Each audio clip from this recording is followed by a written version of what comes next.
1.5조 달러를 관련된 분야에 투자를 하는데 공급망 분리를 위해서 중국이 없어도 우리가 무기를 만들 수 있게 하기 위해서인 거거든요. 네. 근데 그렇게 하지 않으면 중국이 이렇게 보다가 이길 수 있겠는데? 그럼 전쟁 난다는 거예요. 당장 뭘 해서든지 지금 총동원해서 중국과의 격차를 벌려놓지 않으면 안 된다는 위기의식이 있는 거고요.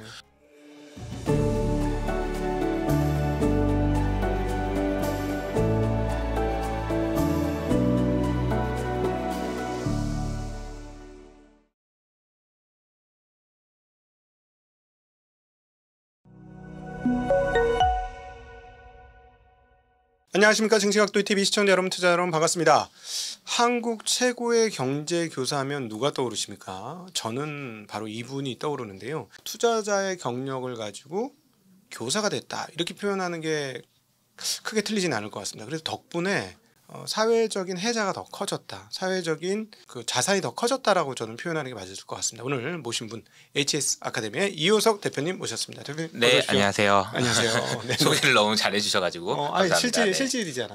네. 있는 그대로를 소개해드렸어요. 네. 기회이자 또 광야인 완전 프론티어로 지금 교육가로 갔는데. 네네네. 뭐 제가 생각할 때 이제 회사를 만들 때 네. 저한테 제일 많은 도움을 줬던 책이 원띵이라는 책이거든요. 네. 하나만 하라는 거예요. 네가 잘하는 거, 그리고 이게 잘하는 거라는 것이 객관적으로 주관적으로 둘 다 중요해요.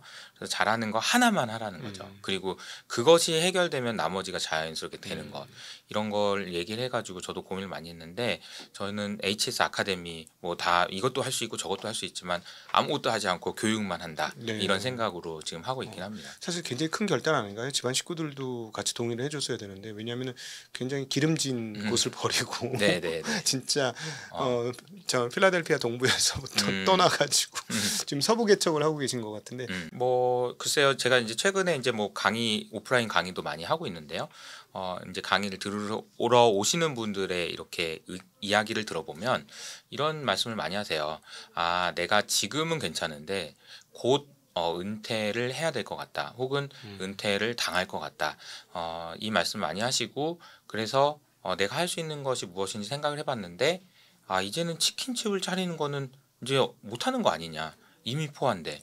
그럼 뭐 해야 되는지 생각해보면 결국 투자밖에 할 게 없는데, 누군가에 의지하는 거는 한계가 있고 결국은 내가 알아야 된다라는 생각, 그 위기의식을 가지신 분들이 저희 이제 회사로 오셔가지고 공부도 하시고 그렇거든요. 네. 저는 이제 그 말이 이 지금 우리 시대의 투자의 환경을 명확하게 보여주고 있다고 생각해요. 무슨 얘기냐면, 지금 막 국내 주식도 그렇고 미국 주식도 그렇고 뭐 금도 그렇고 막 다 막 오르잖아요.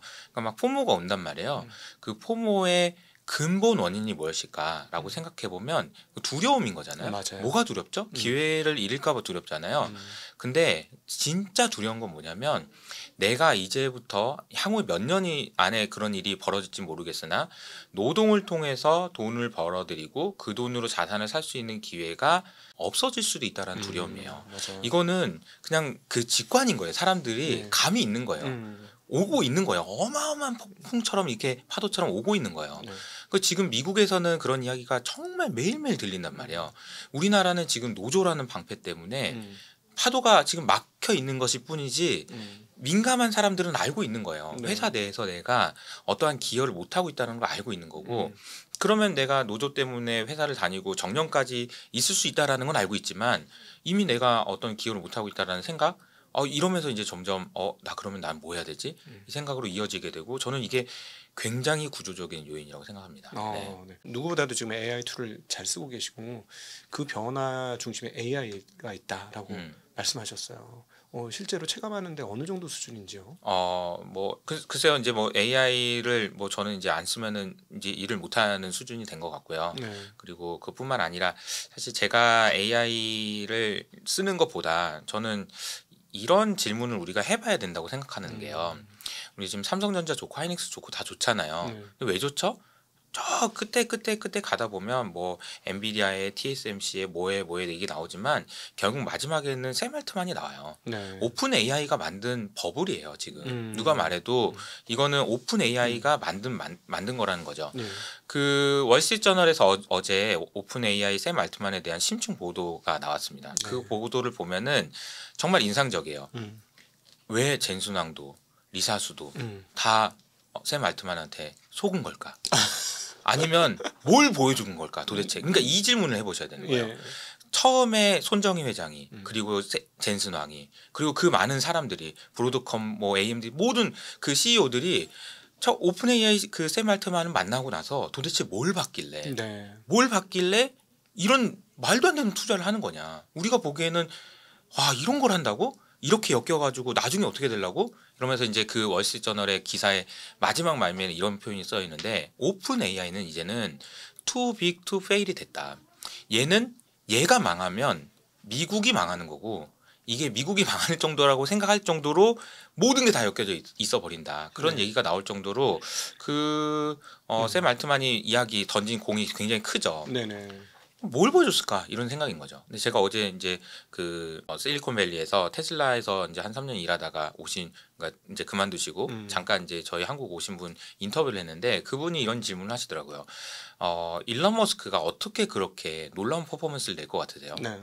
그 사람이 쓰고 있는 AI 툴이 뭘 것 같아요? 이렇게 질문을 하는 거죠. 그러니까 제가 이제 경험했던 것 중에서 이런 경험을 했습니다. GPT랑 이렇게 얘기를 하다가 내가 뭐 이런 내용을 뭐 시를 이용해 가지고 소개하면 사람들이 더 와닿을 것 같은데 시를 한 3개만 추천해 줄래 이런 질문을 이것도 한 6개월 된 얘기인데 했어요. 그랬더니 이 친구가 저한테 이런 얘기를 하는 거죠.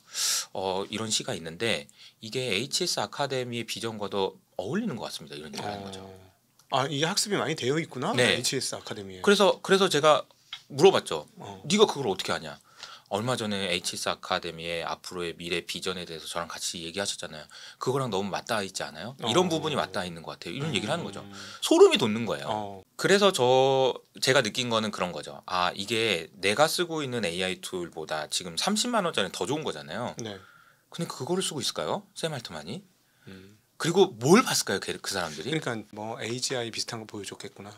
이런 그쵸. 느낌이 들었어요. 그렇죠. 네. AGI에 매우 가까운 그걸 보여줬겠죠. 근데 AGI가 되면 일반 인공지능에 가까워질 가능성을 봤다면 아까 제가 다시 들어와서 노동으로 뭔가를 할 수 있는 기회? 이거는 박탈 당하는 거예요. 그럼 그때가 오기 전까지가 기회인 거예요. 마지막 기회인 거죠. 그러니까 포모가 오는 거죠. 네. 그래서 사실은 따지고 보면 샘 알트만이 전 세계를 지금 투자 유치 투어를 하고 있는데 그 이후에 나온 주요한 뉴스가 사실은 그 동안에는 대단한 기업들이 대단한 사업을 했고 거기서 벌은 현금으로 다 투자하는 개념이었는데 드디어 자금 조달 이야기가 나옵니다. 첫 번째 이제 오라클이 터졌고, 그렇죠. 그다음에 이제 JP 모건도 팀을 만들겠다고 얘기를 하고 있고, 그다음 뭐 팔란티어도 뭐 등장을 하고 등등등 하는데 결국은 지금 말씀하신 대로 거기 전선에 있는 사람들은 지금 이게 거의 뭐 전투적 상황이다 이렇게 인식을 하고 있는 거고. 저는 요즘에 이제 계속 제일 많이 하는 단어가 전쟁인데 지금 미국은 전시 상황이라고 인식하는 것 같다. 팔란티어의 CEO는 아니고 CTO인데 이분이 이제 내년 3월에 책을 쓰려고 하는데 모빌라이즈가 제목이에요. 모빌라이즈 이게 무슨 의미냐면 동원해라라는 거거든요. 이동성이 총동원해라. 동원해라. 총동원해라라는 의미예요. 그러면서 3차 세계대전을 막기 위해서 미국이 다시 재산업화가 돼야 된다라는 이제 부제를 가진 책입니다. 네. 이 책을 소개하는 내용에서 제가 그 글을 읽으면서 굉장히 인상적이었던 게 뭐냐면 지금 미국에 있는 무기 전부 다 만약에 중국과 전쟁이 나면 2주 안에 다 떨어진다. 다 쓴다. 근데 그걸 만약에 다시 재생산하기 위해서는 2주보다 더 오랜 시간이 걸릴 거다. 네. 단 중국이 물건을 공급망을 허용해 준다는 가정하에 맞는 말이죠. 소름 돋는 얘기죠. 맞는 그러니까 말이죠. 무슨 얘기냐면 전쟁 나면 미국이 이긴다라는 확신이 없다는 얘기예요. 지금 네네. 그렇게 생각할 정도로 위기 의식을 느끼고 있다는 거예요. 왜냐하면 전쟁에서 이기기 위해서 진짜 제일 좋은 무기 하나가 필요한 거냐 아니면 많이 필요한 거냐 그럼 양이 필요한 거거든요. 그렇죠. 그리고 이제 뭐 버티기로 나가면 어떻게 할 거야? 몇 년 걸릴 건데 그러면 무기가 부서지면 다시 만들어야 되는데 그 재건할 수 있는 제조업 경쟁력이 지금 미국에 있냐는 거죠. 없다는 겁니다. 그래서 미국을 재산업화하지 않으면 질 수도 있다는 위기 의식이 미국에 있는 소위 말하는 싱크탱크들 사이에서 굉장히 팽배해 있고요. 네. 이게 JP 모건의 다이먼 회장의 목소리에서도 언급이 되는 거예요. 네. 이게 이니셔티브를 얼마 전에 발표했죠. 1.5조 달러를 관련된 분야에 투자를 하는데 거기에 명확하게 나와 있는 게 공급망 분리를 위해서. 그러니까 중국이 없어도 우리가 무기를 만들 수 있게 하기 위해서인 거거든요. 네. 근데 그렇게 하지 않으면 중국이 이렇게 보다가 이길 수 있겠는데? 그럼 전쟁 난다는 거예요. 근데 네. 그렇지 않고 야 이렇게 해가지고 미국이 저렇게 산업화 해버리니까 야 우리가 지금은 치면은 우리가 오히려 된통 당하겠다. 그런 생각이 나야 3차 세계대전이 안 일어난다는 겁니다. 네. 그러니까 그 정도로 지금 미국은 긴박한 상황이다. 하긴 라는 거죠. 최근 나온 자료에도 보면 미국과 중국의 선박 건조 능력의 차이가 약 250배 정도 난다. 230배, 250배. 예.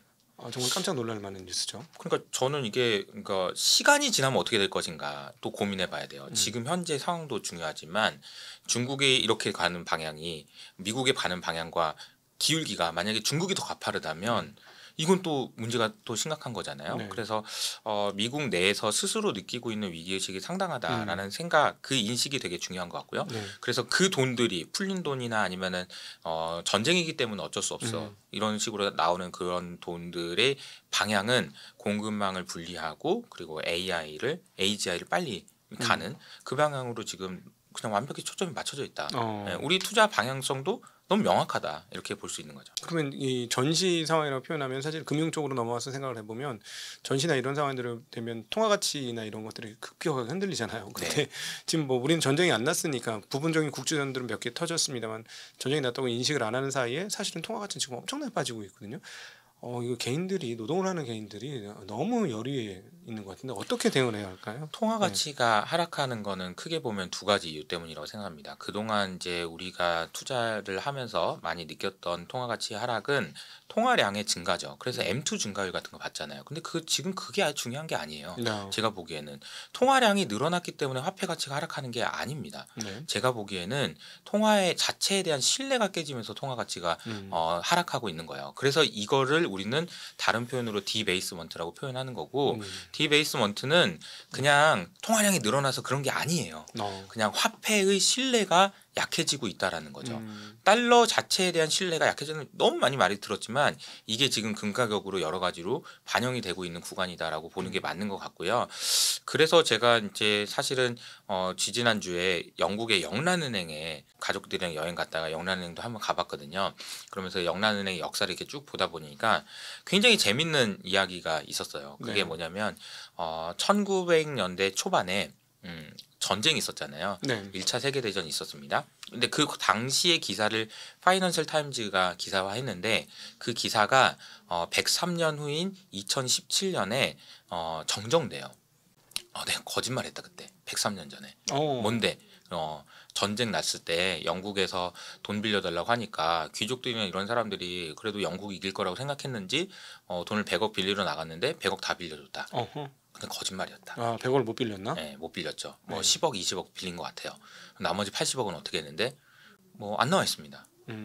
찍었네. 찍었죠. 네. 그리고 103년 동안 숨긴 거죠. 네. 그 돈이 어떻게 녹게 들었는지 이런 거 모르는 거예요. 찍은 거예요. 103년 동안 거짓말하고 있다가 나중에 밝힌 거죠. 그리고 나서 이제 그 기사에 보면 말미에 이런 표현이 써져 있습니다.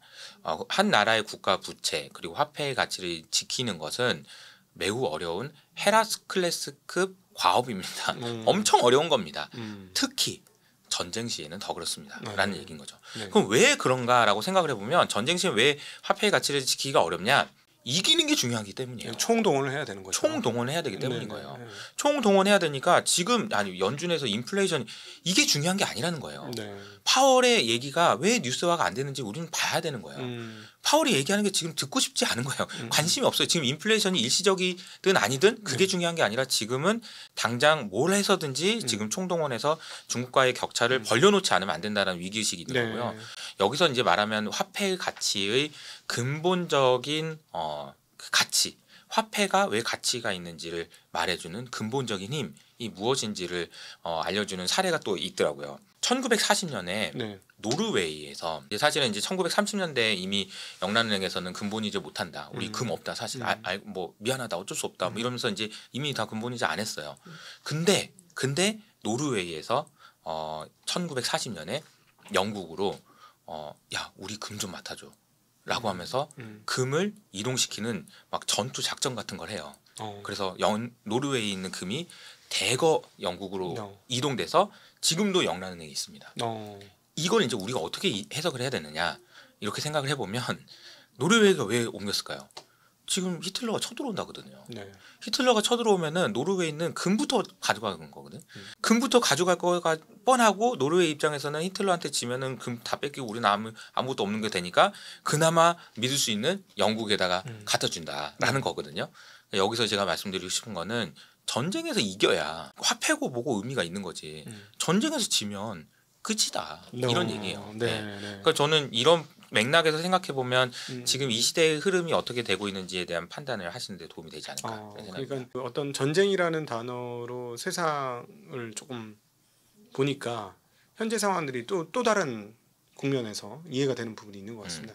근데 이제 이렇게 통화 가치가 떨어지고 통화에 대한 신뢰성이 떨어지는 상황에서 이러다 보니까 이제 통화가 조금 흔해지고 관련되어서 최근에 뭐 미국 시장도 굉장히 장기적으로 좋았고 하다 보니 이런 신용이나 이런 거에 대해서 조금 안이해질 수가 있는데 역시나 사건이 터지기 시작했어요. 네, 지난주부터 들리기 시작했는데 제이미 다이먼이 퍼스트뱅크 자동차 대출 관련 물려가지고 1억 7천만 달러를 날렸어요. 그러면서 이제 바퀴벌레 한 마리가 모이면 더 많은 바퀴벌레가 있다.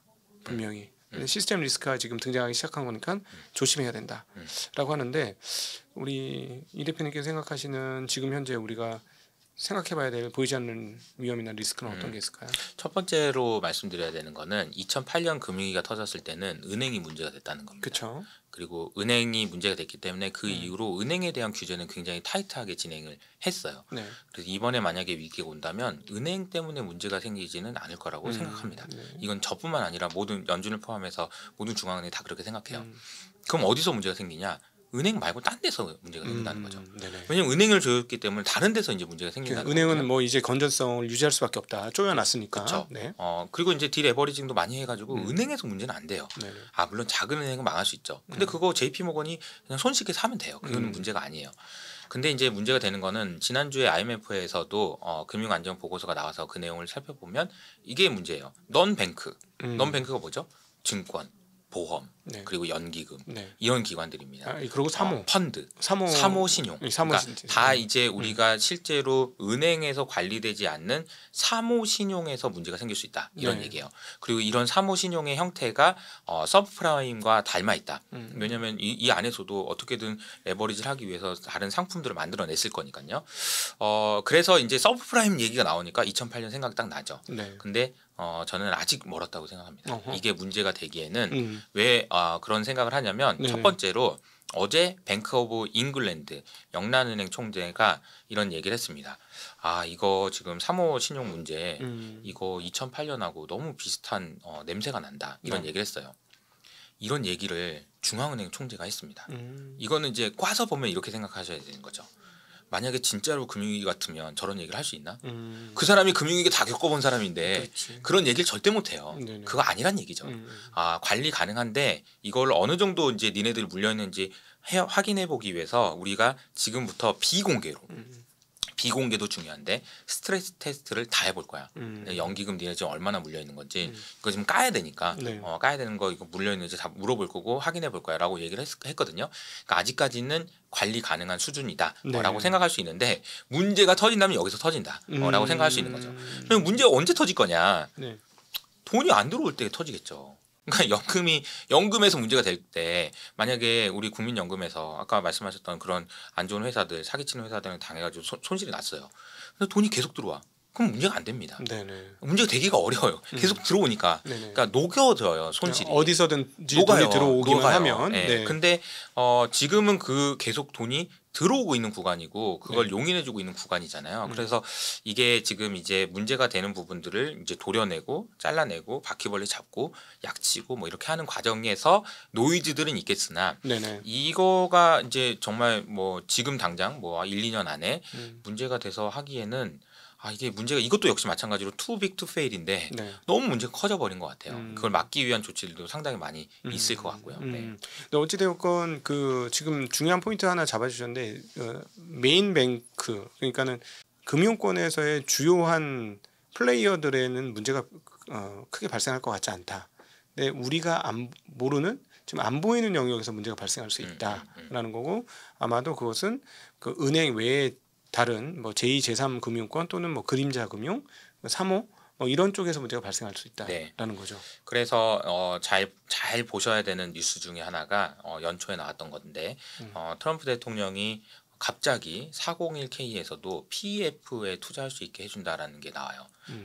근데 이제 시작해가지고 막 투자되지는 않았겠죠. 네. 그런데 이거는 또 하나의 버퍼가 되는 겁니다. 왜냐면 아까 말씀드린 대로 여기 문제가 생겼어요. 그래서 여기에 손실이 났어요. 근데 이게 손실이 나서 문제가 되는 거는 손실이 난 금융기관이나 운용사가 손실이 나서 어쩔 수 없이 손절매해야 돼. 그래서 손절매했는데 받아줄 사람이 없어요. 그러면 이제 문제가 되는 거잖아요. 네네. 근데 여기서 또 들어오는데요. 401k에서 들어올 수 있도록 또 여기서 물꼬를 틀어놨어요. 이미 여기다가 안전판을 만들어 놨다고요. 그러니까 문제가 안 된다는 얘기가 아니라 네. 지금 여러 가지 대비책들을 하고 있다. 그렇지.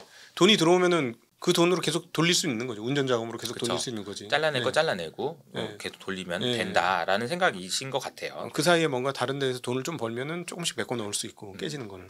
그럼에도 불구하고 어딘가 붉어지지 않을까요? 붉어지겠죠.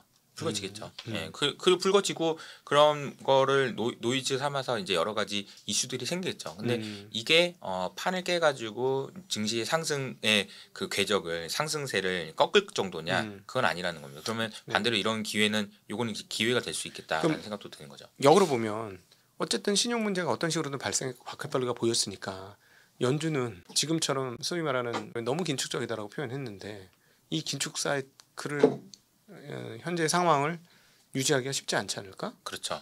그러니까 오히려 더 돈이 흘러가는 쪽으로는 오히려 또 좋은 시나리오가 되는 그러니까 거죠. 그러면 진짜 법으로 오는 거 아닙니까? 왜냐하면 제가 요즘 이번에 이 뉴스를 딱 보자마자 25년 전 생각이 딱 났어요. 한 27년 전쯤 되네. 95년, 96년도 미국 시장 경기 부흥으로 굉장히 좋았다가 그 97년, 98년도 아시아 네마리옹 박살났지 않습니까? 태국부터 해가지고 한국까지 뭐 그러니까 소위 말하는 IMF 위기가 왔어요. 그때 미국이 금리를 내려줬고 그러고 나서 완전 버블 진짜 초버블이 한번 터졌는데 모양새가 너무 비슷한 거 아닌가? 그렇죠. LTCM 문제가 또 네. 있었고 예. 그리고 이제 뭐 아시아에서 외환 위기가 있었고요. 근데 이 문제를 그냥 완화시키거나 해결하기 위해서는 또 유동성이 필요하단 말이에요. 근데 이 상황에서 유동성 근데 또 안 할 수는 없는 거잖아요. 네네. 그래서 아마 그런 흐름으로 가지 않을까. 근데 갑자기 아무 밑도 끝도 없이 그냥 우리 이제 QT는 이제 중단하고 뭐 좀 유동성 뭐 이제 항상 유동성을 풀 때는 연준에서 다른 이름으로 풀죠. 네. BTFP인가 뭔가 뭐 오퍼레이션 트위스트니 뭐 다른 얘기 다 떠나서 어쨌든 유동성이 늘어난다는 얘기거든요. 그렇죠. 네, 그런 의미에서 보면은 결과적으로 이제 흘러가는 그 궤적은 위기가 오면 위기를 막는다는 핑계로 또 다시 그런 정책들이 나올 거고 그 정책은 또 다시 소수의 몇 개의 종목이나 우량 자산의 상승으로 이어질 수밖에 없다 그런 생각인 거죠.